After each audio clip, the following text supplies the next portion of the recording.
নমস্কার, আমি মধুস্নাতা। আমার গল্পের গ্রামোফোন চ্যানেলের আরও একটি পর্বে আপনাদের সকলকে আরও একবার স্বাগত জানাচ্ছি। আজ গল্পের গ্রামোফোন চ্যানেলের নিবেদন আশাপূর্ণা দেবী রচিত গল্প স্টিলের আলমারি। গল্পটি শুনুন। আশা করছি এই গল্পটি আপনাদের ভালো লাগবে। আর যদি আমার গল্প পাঠ আপনাদের ভালো লাগে তাহলে অবশ্যই আপনারা আমার এই চ্যানেলটিকে লাইক, শেয়ার এবং সাবস্ক্রাইব করে নেবেন। শুরু করছি আজকের গল্প পাঠ। চমৎকার! সকাল বেলায় এক ঝামেলা। ঠিকরে উঠল লতিকা। বলতে যাচ্ছিল আপদ, সামলে নিয়ে বলল ঝামেলা। তারপর পরিতোষের কাছে চলে এসে তেমনি ঝংকারের সঙ্গেই বলল, সকালবেলায় সুখবর শোনো, তোমাদের নয়নপুর থেকে তোমার প্রাণের বরদা এসেছেন। পরিতোষের হাতে সবে এক চুমুক খাওয়া চায়ের কাপ। পরিতোষ সতৃষ্ণ নয়নে জানলার দিকে তাকিয়েছিল, কতক্ষণে খবরের কাগজটা এসে পড়ে। একতলার ঘর, সামনের জানলা দিয়ে কাগজ ফেলে দিয়ে যায়। বরদা নয়নপুর থেকে এসেছেন। পরিতোষের পেয়ালা থেকে একটু চা চলকে পড়ে গেল। জ্যাঠতুতো ভাই বরদা সম্পর্কে পরিতোষের যে একদা কিছুটা দুর্বলতা ছিল সে কথা লতিকার জানা বলেই এভাবে ঠক্কর দিয়ে কথা বলা। তার নয়নপুরের কথা উঠলে কার সম্পর্কে না ঠক্কর দিয়ে ছাড়া কথা বলে লতিকা। সেই যে বিয়ের পর কবে কোনকালে নতুন বউ হিসেবে দেশের বাড়িতে কটা দিনের জন্য বাস করতে যেতে হয়েছিল, সেই সূত্রেই নাকি তার নয়নপুর সম্পর্কে অনেক অভিজ্ঞতা হয়ে গেছে। আর সে অভিজ্ঞতা যে মধুর নয় তা লতিকার এ যাবৎকালের সমস্ত কথাবার্তার মধ্যেই ধ্বনিত হয়। কিন্তু এমন কি সেই অভিজ্ঞতা যা সারা জীবনকাল মন বিরূপ করে রাখতে পারে? আর কিছুই নয়, মূল কারণ হচ্ছে পরিতোষের সেই তুচ্ছ গণ্ডগ্রামটুকুর প্রতি প্রাণের ভালোবাসার খবর। হ্যাঁ, লতিকা যখন ওই গাইয়া জায়গাটা সম্পর্কে সমালোচনায় মুখর হয়েছে তখনই ওই খবরটি টের পেয়েছে। পরিতোষের মুখের রেখায় রেখায় সেই ভালোবাসাটির খবর ধরা পড়েছে। অতএব সতীনের হিংসে তুল্য একটি জ্বালা। পরিতোষ কি আর তা না বুঝতে পারে? বুঝতে পেরে পেরেই তো সেই একান্ত গভীর সুন্দর ভালোবাসাটুকুকে হৃদয়ে নিভৃত কোটরে কবরিত করে রাখতে রাখতে ক্রমশ তাকে ভুলেই গেছে, অর্থাৎ সত্যি কবরিত হয়ে গেছে। এখন আর পরিতোষকে ভবতেশ ভট্টাচার্য সম্বন্ধে তোমার প্রাণের বরদা বলার কোনো মানে নেই। বছরে কবার মনে করে তাকে পরিতোষ? চিঠি লিখে খবর নেওয়ানের প্রশ্নও নেই আর। নেহাত বিজয়া দশমীর প্রণাম জানানোর সঙ্গে বলা, আশা করি তোমাদের সব কুশল। ভারী সুন্দর একখানি ভাষা চালু আছে আমাদের। কেমন আছো, কি বৃত্তান্ত লিখে জিজ্ঞাসা চিহ্ন মারার পিছনেই তো থাকছে প্রশ্নগুলির উত্তরের আশা। তার মানেই জের টেনে চলার পথ খুলে রাখা। এ বেশ, আশা করছি। এর জন্য আর উত্তরের আশা থাকে না। এইভাবেই অতি নিকটজনেরাও ক্রমশ বৎসরান্তে একবার ফুল জল পাওয়ার পর্যায়ে গিয়ে পৌঁছল। বরদার সঙ্গে এখন পরিতোষের সেই রকমই যোগাযোগ। বরদার আশাটা অপ্রত্যাশিত। তাই চায়ের পেয়ালা থেকে একটু চা চলকালো। শুকনো গলা থেকে একটি শব্দ বেরিয়ে এলো, বরদা নয়নপুর থেকে? পেয়ালাটা নামিয়ে রেখে বিপন্ন গলায় বলল, এখন এ সময়? কোন গাড়িতে? লতিকা ঠোঁট উল্টে বলল, তা কি করে জানবো? তোমাদের নয়নপুরের ট্রেনের টাইম তোমার মুখস্থ করে রাখিনি। তাড়াতাড়ি কাপটা শেষ করে নামিয়ে রেখে পরিতোষ বলল, তোমার সঙ্গে দেখা হয়নি? আমি আবার আগ বাড়িয়ে কি দেখা করতে যাব? লতিকা আর একবার ঠোঁট উল্টালো। রেখার মা এসে বলল। পরিতোষ যে ঘরে বসে চা খাচ্ছিল সেটাকে মোটামুটি ভাড়ার ঘরই বলা যায়। আবার তার মধ্যেই খাবার টেবিল, চায়ের সরঞ্জাম। বাইরের দিকে একখানা ভালো ঘর আছে, যেটাকে লতিকা সুচারুভাবে ড্রয়িং রুম রূপে সাজিয়ে রেখেছে। বাড়ির মধ্যে একখানা ঘর অন্তত থাকুক, যেখানে সভ্যভব্য অতিথি অভ্যাগতকে বসানো যায়। সে ঘরেই টেলিভিশন, সে ঘরেই বুক র্যাক এবং নানাবিধ শৌখিন জিনিসের সমাবেশ। সে ঘরে নয়নপুরের বরদাকে বসাবার কথা নয়, কিন্তু বুদ্ধিহীন রেখার মা আগে সেখানে বসিয়ে তবে খবর দিতে এসেছে। বসাবে না? শুনল যখন মেসোমশাইয়ের লোক, দাদা, তখনই তো ভক্তি উথলে উঠেছে। পরিতোষ শুকনো মুখে বলল, এ সময় হঠাৎ কেন কে জানে। কেন আবার? লতিকা আবার নিজস্ব ভঙ্গিতে ঠোঁট উল্টে বলল, মুখে ধান শুকিয়ে ধানাই পানাই করে দুঃখের গাথা গিয়ে কিছু 2 পয়সার ব্যবস্থা করা। শুনবে এখন, গ্রামে গঞ্জে এখন বাস করা দায়, জমিতে ধান নেই, পুকুরে মাছ নেই, বাড়িতে চালে খড় নেই, এ তো পড়েই আছে। কথাগুলো যে পরিতোষের কানে মধুবর্ষণ করল তা নয়, তবে পরিতোষ যে ছিটকে উঠে প্রতিবাদ করল তাও তো নয়। পরিতোষ শুধু মনে করতে চেষ্টা করল, কবে কোন সূত্রে বরদা কাঁদুনি গেয়ে 2 পয়স হাতিয়ে গেছে।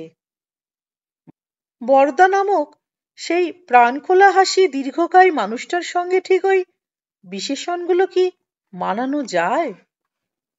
অথচ পরিতোষ লতিকার মুখের ওপর বলে উঠতেও তো পারল না, কবে কোন দিন বরদা আমার কাছে এসে হাত পেতেছেন লতিকা? না, বলতে পারল না। কে জানে কোন অমোঘ নিয়মে লতিকার মুখের ওপর স্পষ্ট সত্য কথাটা শুনিয়ে দেবার সাহস নেই পরিতোষের। কোনো ব্যাপারেই নয়। লতিকা যখন অনায়াসেই রেখার মার রেখাটাকে বলে, এই মা আসতে পারবে না, খবরটি দিয়ে পালাচ্ছিস যে, বাসনগুলো মেজে দিয়ে যা। তখন পরিতোষ বলতে পারে না, কি আশ্চর্য, ওইটুকু মেয়েটা আমাদের টুকাইয়ের থেকেও ছোট, ও অতগুলো বাসন মাজতে পারে? বড়জোর হয়তো সাহসে ভর করে বলে, ও যা বাসন মাজবে তা তোমার পছন্দ হবে? লতিকার অবশ্য কথার মর্মার্থ বুঝতে আটকায়নি, কারণ সাপের হাঁচি বেদেই চেনে। তাই লতিকা রাগ গলায় বলে, হবে কিনা সে আমি বুঝবো, না হওয়া পর্যন্ত ছাড়বো নাকি? আবার অন্যদিকেও পরিতোষের পরিচিত কেউ বেড়াতে এলে লতিকা যখন অবলীলায় বলে, চা চা ফা হবে না এখন, দুটো মিষ্টি আনিয়ে ফ্রিজের ঠান্ডা জল দিয়ে পাঠিয়ে দিচ্ছি, তখন পরিতোষের এমন সাহস হয় না যে বলে, চা তো তোমাদের সারাক্ষণই হচ্ছে বাবা, আমার একটা বন্ধু এলেই। না, তেমন সাহস হয় না পরিতোষের। লতিকা যদি স্বেচ্ছায় কিছু করে কৃতজ্ঞতায় বিগলিত হয় এবং বারবার লতিকার তৎপরতার আর বিবেচনার কথা উল্লেখ করে। তাই বলে উঠতে পারা সম্ভব হয় না পরিতোষের, কবে আবার বরদা আমার কাছে? কে জানে কেন পরিতোষের মধ্যে এমনই একটা অনধিকারী আর অপরাধীর ভাব। বিশেষ করে নয়নপুর সম্পর্কিত কথা উঠলেই পরিতোষ যেন চোর। তবু এখন পরিতোষকে মনে মনে সাহস সঞ্চয় করতে হচ্ছে, আর সেটুকু করে ফেলেই সমস্ত সহানুভূতিটুকু লতিকার দিকে ঠেলে বলে উঠতে হলো, তা এই সময় যখন এসে হাজির হয়েছেন তখন তোমার তো বেশ ভালোই কাজ বাড়ল না? না খাইয়ে তো আর, অথচ তোমার তো শুনছি কদিন থেকে গ্যাস ফুরিয়ে বসে আছে। লতিকা একটু বিদ্রূপের হুল ফোটানোর হাসি এসে বলে, গ্যাসই ফুরোক আর শ্বাসই ফুরোক, তোমার দেশের বর্দা যখন তখন ষোড়শ প্রচারের নৈবেদ্য সাজাতেই হবে। ভবতোষ এসে বসে আছেন। পরিতোষ মনে মনে রীতিমতো চাঞ্চল্য বোধ করছে, কিন্তু এদিকটার অবস্থাটি একটু আঁচ করে না গেলেও তো স্বস্তি নেই। নিশ্চিন্ত হয়ে গিয়ে গল্প করতে বসে যাবেন, আর লতিকা হয়তো শুধু 4টি বাজারের খাবার আনিয়ে সাজিয়ে দিয়ে অতিথি সৎকারের পাট মিটোবার তাল করবে। অথচ ওরা গ্রামের মানুষ, শহর বাজারের খাবারকে খুব ভয়ের এবং অবজ্ঞার চোখে দেখেন। কদাচ কখনো যখন আসেন, মানে আগে আগে এসেছেন, বেশিরভাগ দুপুরের গাড়িতে এসে বিকেলটা থেকে সন্ধ্যের সময় চলে গেছেন। তা কখনো কি পরিতোষ মনের জোর করে বলে উঠতে পেরেছে, রাতটা থেকে যাও না বর্দা, সকালের গাড়িতে চলে যাও, রাতে বেশ জমিয়ে গল্প করা যাবে? না, সে জোর কখনো খুঁজে পায়নি পরিতোষ ভট্টাচার্য নামের সরকারি অফিসের এক মাঝারি অফিসার। শুধু কথাগুলো মনের মধ্যে পাক খেয়েছে। এমনকি একান্ত বাসনা সত্ত্বেও লতিকার কাছে প্রকাশ করতে পারেনি, দুখানা লুচি ফুচি ভেজে খাইয়ে দিলে হতো বোধহয়। ওর আবার বাজারের খাবারে জুজুর ভয়। না, সেসব বলা টলা হয় না। আর ভবতোষ নামের মানুষটা জলখাবারের থালাটা হাতে নিয়ে বলেন, না, তোদের এই এক ফ্যাশন বাবা, গাদাগুচ্ছির পয়সা খরচ করে এক গাদা বাজারের খাবার আনিয়ে খাওয়াতে না পারলে যেন আদর যত্ন করা হয় না। এর থেকে যদি বৌমা তোদের রুটি তরকারি থেকে দুখানা চায়ের সঙ্গে দিয়ে দিত, খেয়ে আরাম হতো। এসব সিঙাড়া কচুরি শুধু অম্বলের কুঠি। পরিতোষ না তাকিয়েও একখানি বেজার মুখের ছবি দেখতে পায়। পরিতোষ আবহাওয়া বদলাতে তাড়াতাড়ি বলে ওঠে, তোমার আবার অম্বল কি গো বর্দা? লোহা খেয়ে লোহা হজম করবার শক্তি ছিল না? হা হা করে হেসে ওঠেন ভবতোষ। বলেন, ছিল, অর্থাৎ অতীত। এখন আর নেই রে ভাই। এক সময় তো লোহার রডও দুহাতে চেপে বাঁকাতে পারতুম, সাঁতরে গঙ্গার এপার ওপার হতুম। এখন আর সে রামও নেই, সে অযোধ্যাও নেই। গঙ্গার যা হাল হয়েছে, নাইতে নামতে রুচি হয় না। তা একদা রাম অযোধ্যা দুই ছিল। ভবতোষ ছিলেন পাড়ার হিরো।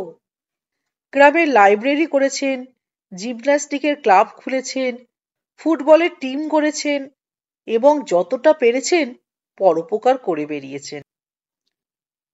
পরিতোষের ছেলেবেলার চোখের সেই উজ্জ্বল ছবিটি পরিতোষের হৃদয় কন্দরে ছিল অনেক দিন পর্যন্ত।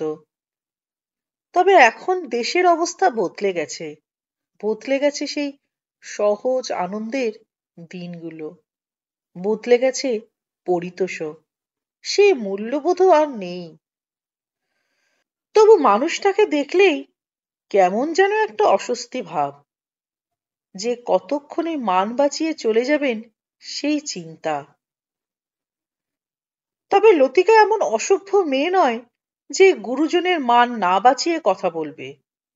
ভাসুর সদর চৌকাঠ পার হয়ে যাবার আগে কোনোদিনই বলে ওঠে না যে এদিকে তো বাজারের খাবারে এত ব্যাখ্যানা, চেটেপুটে খেয়েও তো নেওয়া হলো সব। আর এই এখন এই যে বলছে গ্যাস ফুরোক আর শাসি ফুরোক, সে কি আর এমন স্বরে বলছে যে বাইরের দিকে সেই ঘরটা পর্যন্ত স্বরটা পৌঁছবে?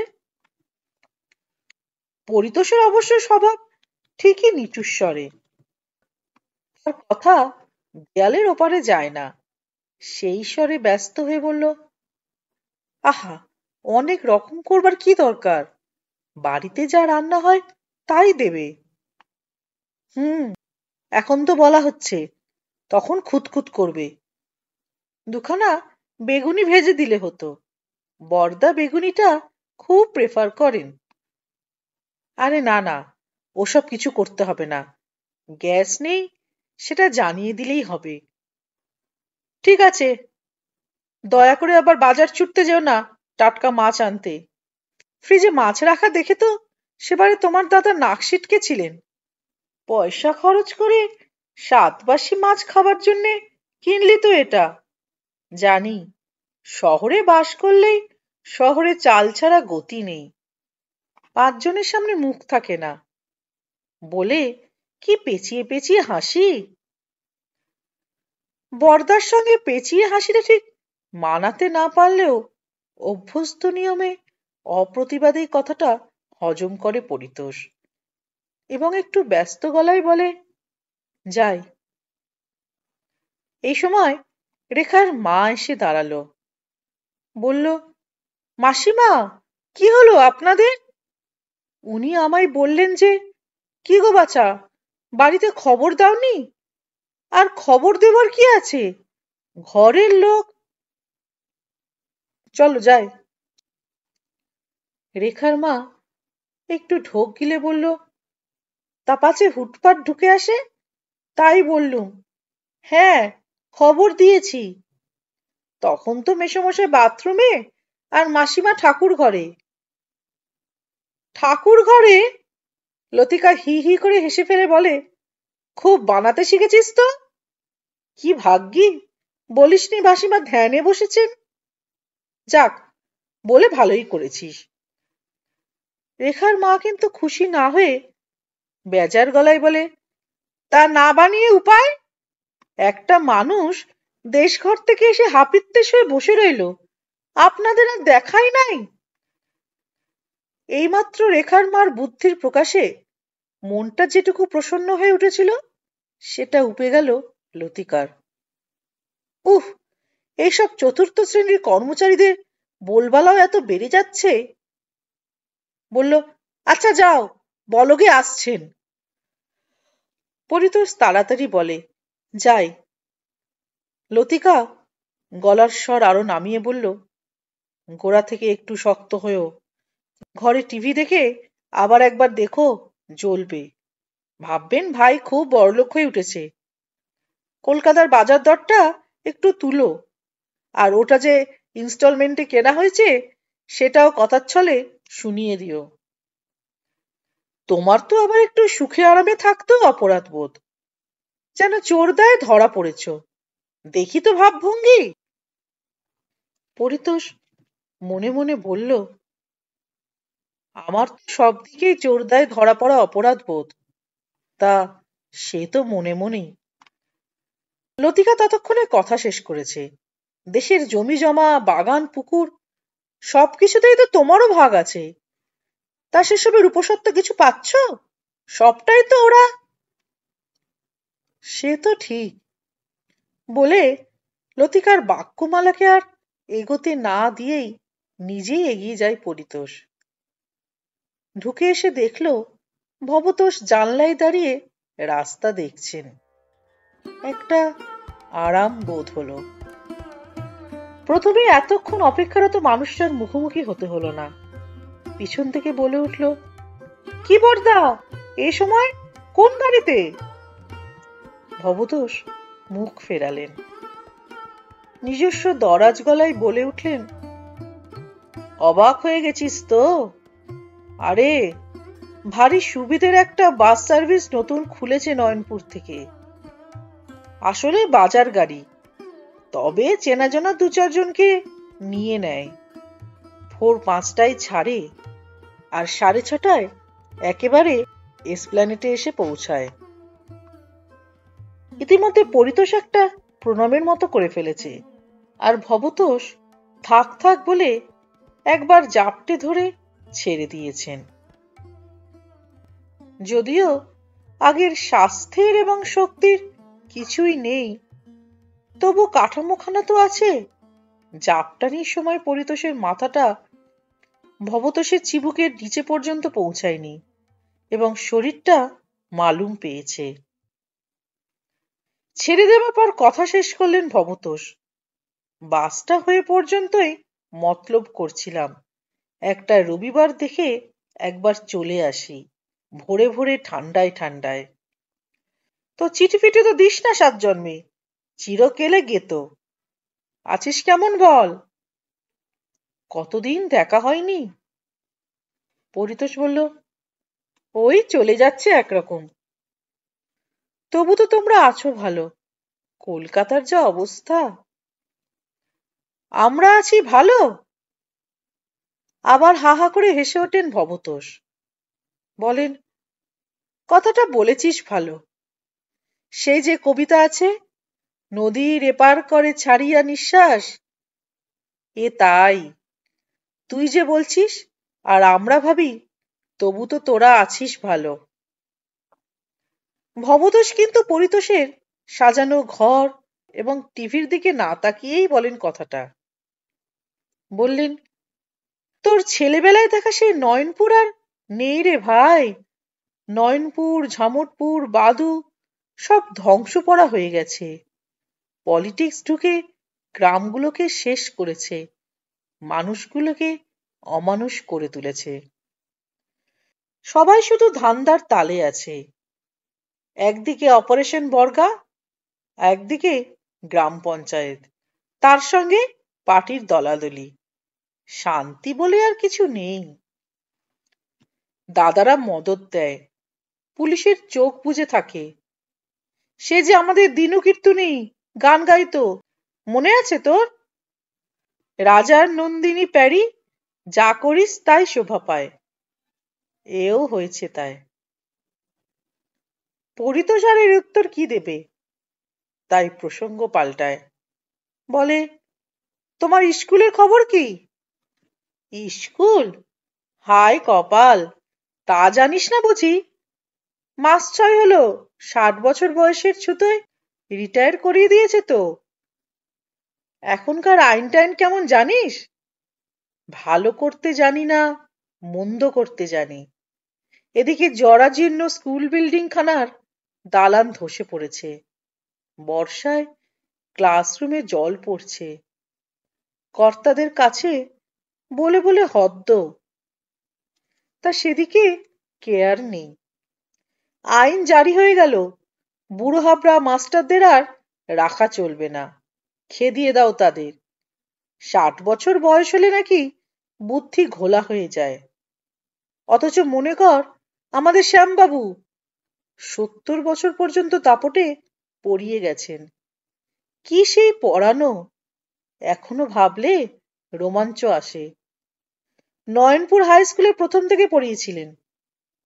তখন তো আর এসব আইন ছিল না। বলতে বলতে উদ্দীপ্ত হন ভবতোষ। বলতেই থাকেন, আরে বাবা, দেশের ভোটদাতারা যদি হঠাৎ আইন জারি করে বসে বুড়ো হাবড়াদের মন্ত্রী থাকা চলবে না, তাহলে কজন টিকবি তোরা? যত সব ঘাড় নড়বড়ে বুড়োরাই তো গদি আঁকড়ে বসে আছে। শ্বাস উঠছে, তবু নির্বাচনে দাঁড়াচ্ছে, যেন তাদের আর বয়স হলে বুদ্ধি ঘোলাটে হয়ে যায় না, 72 ধরে না। সবাই ভগবানের বরপুত্তর। আসল কথা হচ্ছে, এসব আইন জারির উদ্দেশ্য হচ্ছে নিজেদের পেটোয়া লোকেদের জন্য জায়গা খালি করা। যাকগে, মরুকগে। দিন দিন অ্যাটমসফিয়ার যা হয়ে উঠেছিল, মান মর্যাদা রেখে কাজ করা দায় হয়ে উঠছিল। তবে নয়নপুর হাই স্কুলের 12টা বেজে গেছে। আরে বাবা, মাস্টারদের যদি ছেলেদের বিদ্যে সাধ্যে শিক্ষা না দিয়ে উদ্দেশ্য হয় শুধু পার্টি পলিটিক্স শিক্ষা দেওয়া, তাহলে ভবতোষ মাস্টারের বাচনভঙ্গি এই। যদি কোনো প্রসঙ্গে উদ্দীপ্ত হয়ে ওঠেন, তখন এমনভাবে কথা বলেন যেন প্রতিপক্ষ সামনে দাঁড়িয়ে। কিন্তু সত্যি যে সামনে দাঁড়িয়ে আছে, তার কানের মধ্যে কি এত সব জোরালো কথাগুলো ঢুকছে? না, ঢুকছে না। তার কানে একটু আগে শোনা যে খবরটা বুকে ঠাঁই করে হাতুড়ি বসিয়েছে, তার ধাক্কাতেই কান আর কাজ করছে না। মনের মধ্যে ঝনঝন করছে সেই হাতুড়ির শব্দটা। মাস 6 আগে রিটায়ার করিয়ে দিয়েছে। তার মানে লতিকার অনুমানই সত্যি? তাহলে কিভাবে সেই বিপদ থেকে পরিত্রাণ পাওয়া যায়? এই সময় লতিকা ঘরে ঢুকলো, এক হাতে চায়ের কাপ আর অন্য হাতে একটা রেকাবিতে 2টো গুলি রসগোল্লা আর 2খানা বিস্কুট।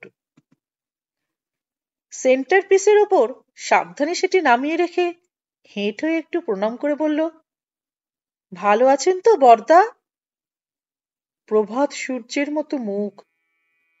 পরিতোষ হাঁ করে তাকায় সেই মুখের দিকে।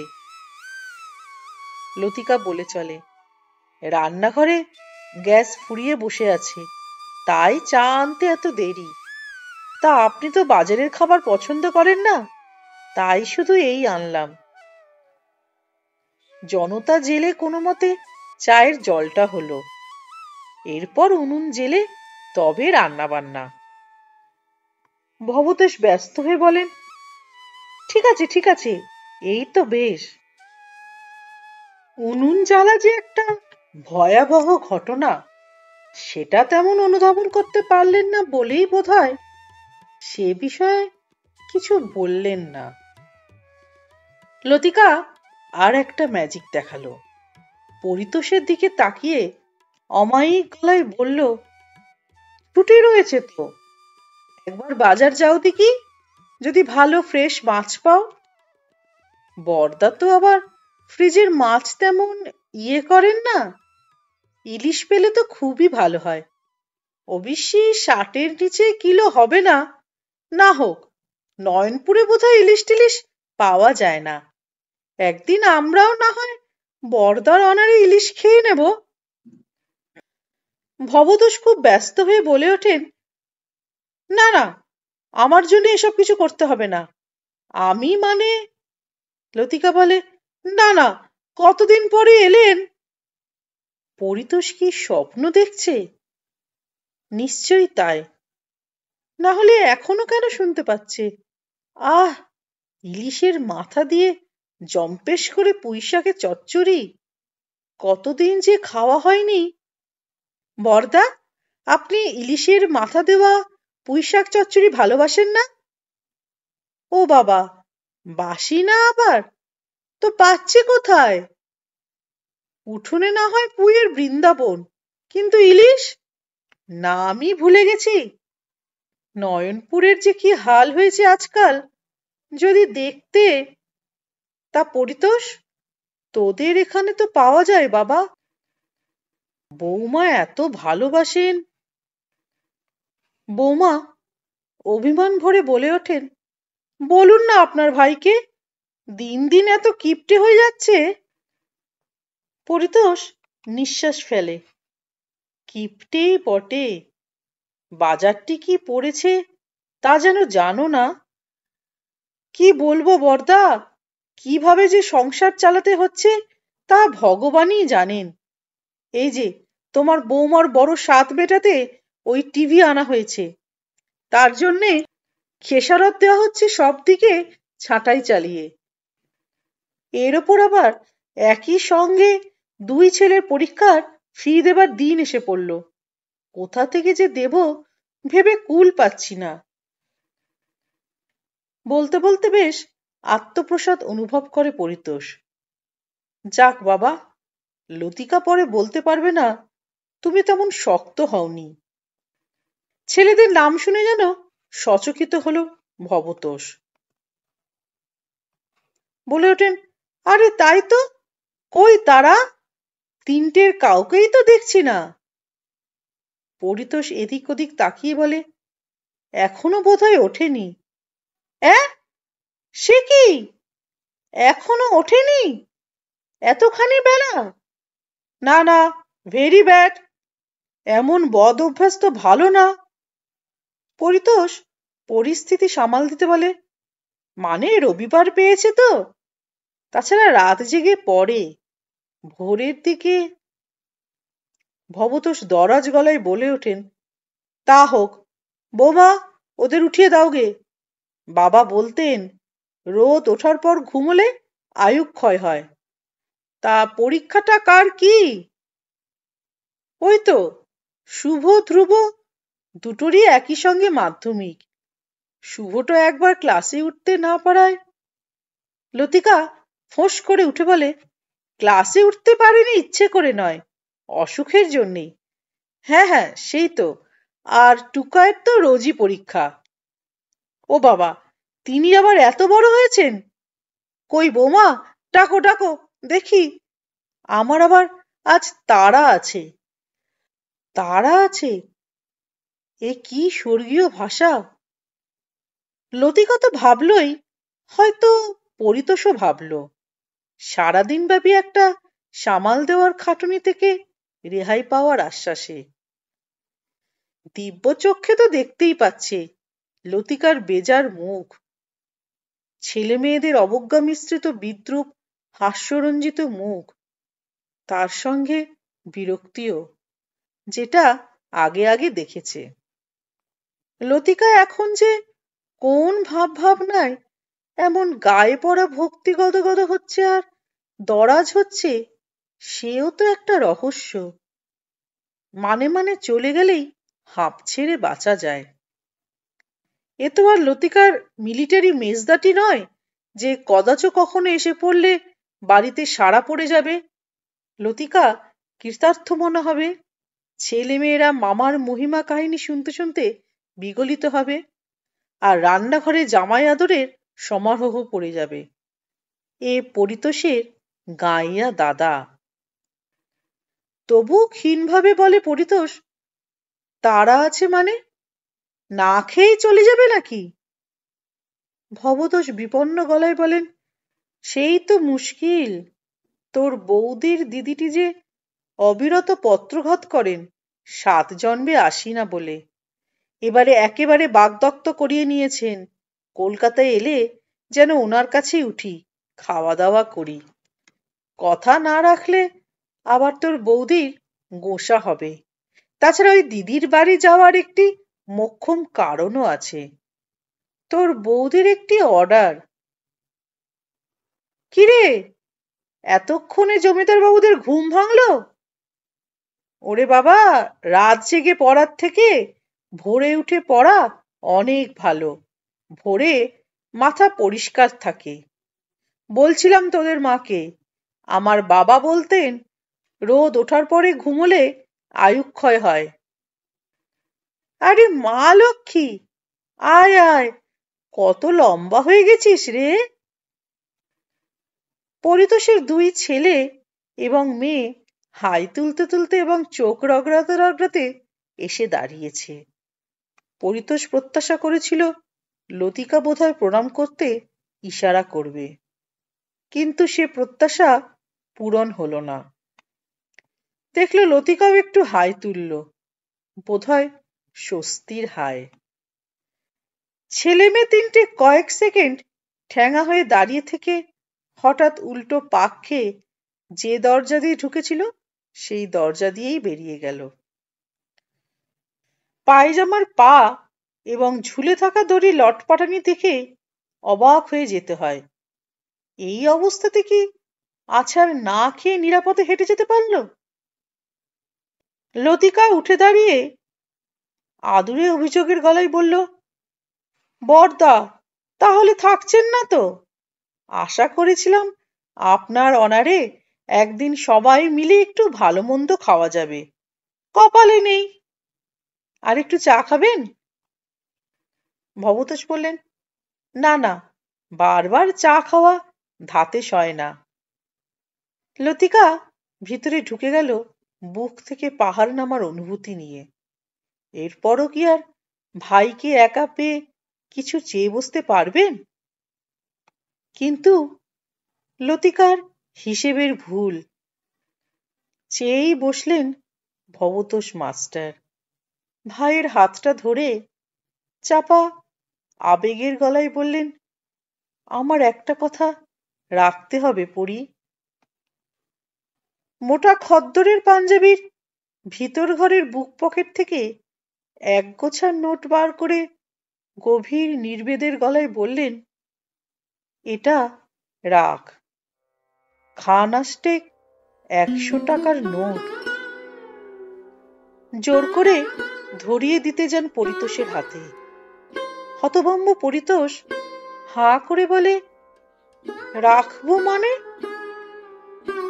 এতক্ষণে আবেগরুদ্ধ ভবতোষ মাস্টার নিজের ফর্মে চলে এসেছেন। সেই সহজতায় বলেন, রাখবি মানে রাখবি, এর আবার মানে কি রে? তবু পরিতোষ বোকাটে গলায় বলল, রেখে তারপর? হা হা হা, তারপর আবার কি? খরচ করবি? তোমার রাখা টাকাগুলো আমি খরচা করব? কি আশ্চর্য! তোমার টাকা আমার টাকা কি রে পড়ি? দরকারের সময় খরচা করবার জন্যই তো টাকা। এখন পরিতোষও ফর্মে আসে। টাকাটা তুমি আমায় দেবে বলে নিয়ে এসেছিলে? আহা, কি মুশকিল! আমি কি তাই বলেছি? এসেছিলাম একটা ফালতু ব্যাপারের জন্যে। এমন কিছু না, তুই নে তো, চটপট তুলে ফেল বাবা। মানি বাবুদের চোখে পড়লে হয়তো মানের হানি হবে। জানি তো আজকালকার ছেলেপুলেকে। ভবতোষ মাস্টার একটু ফালতু কাজের জন্য 800 টাকা নিয়ে কলকাতা সফরে এসেছেন, কথাটা বিশ্বাসযোগ্য? পরিতোষ ঠান্ডা গলায় বলেন, সে ফালতু কি তাই শুনি? আরে বাবা বলিস কেন? তোর বৌদির ওই দিদির বড় ছেলেটা বুঝি চাকরি বাকরি না পেয়ে একটা স্টিলের ফার্নিচারের দোকান করেছে। আর যেই সে খবর কানে গেছে তোর বৌদির, অমনি মনে পড়ে গেছে জীবন ভোর নাকি ওর একটা লকারওয়ালা স্টিলের আলমারির স্বাদ। বোঝো ব্যাপার। একেই বলে কিনা, শুনলো সারা তো নিল পাড়া। সারা জীবন মনে পড়লো না যেই বোনপো দোকান দিল। আসলে খুব নাকি বুঝিয়েছে বিনা লাভে দেবে, ভালো জিনিস দেবে। শুনিস কেন ওসব কথা? বরং মাসিকেই বেশি করে ফাঁসিতে লটকাবে। জানা আছে সব তো। ভাবলাম যাকগে, মরুকগে, মেটাক স্বাদ। রিটায়ারের সময় গোটা কতক টাকা পাওয়া গিয়েছিল। পরিতোষ গম্ভীর গলায় বলে, আমায় মাপ করো বরদা। মাপ করব? ভবতোষ আহত গলায় বলেন, তার মানে তুই আমায় পর ভাবিস? না না। পরিতোষের গলাটা হঠাৎ ভাঙা ভাঙা শোনায়। বৌদির চিরকালের স্বাদ। ছাড় তো, মেয়ে যাত্রার স্বাদের কথা বাদ দে। স্বাদের যদি কোনো মাথা মুন্ডু থাকে। চিরকালে স্কুল মাস্টারের বাড়ি, শুধু দুটো বুড়ো বুড়ির সংসার, কি এত রাজঐশ্বর্য আছে রে যে একটা লকারওয়ালা স্টিলের আলমারি না হলে চলবে না? আমাদের যা কিছু সম্পদ সম্পত্তি তা এই আলমারির মধ্যে রাখা থাকে রে পড়ি, বুঝলি? বলে সহাস্যে আপন বুকের ওপর একটি চাপড় মারে ভবতোষ। বরদা! আহ, আবার সেই বাচ্চা বেলার মতন বরদা বরদা। বলি, তোর এই চারদিকে টানাটানির সময় ছেলেদের পরীক্ষায় ফি লাগবে, দুশ্চিন্তায় সারা হচ্ছিস। এর থেকে তোর বৌদির স্টিলের আলমারিটা জরুরি হলো।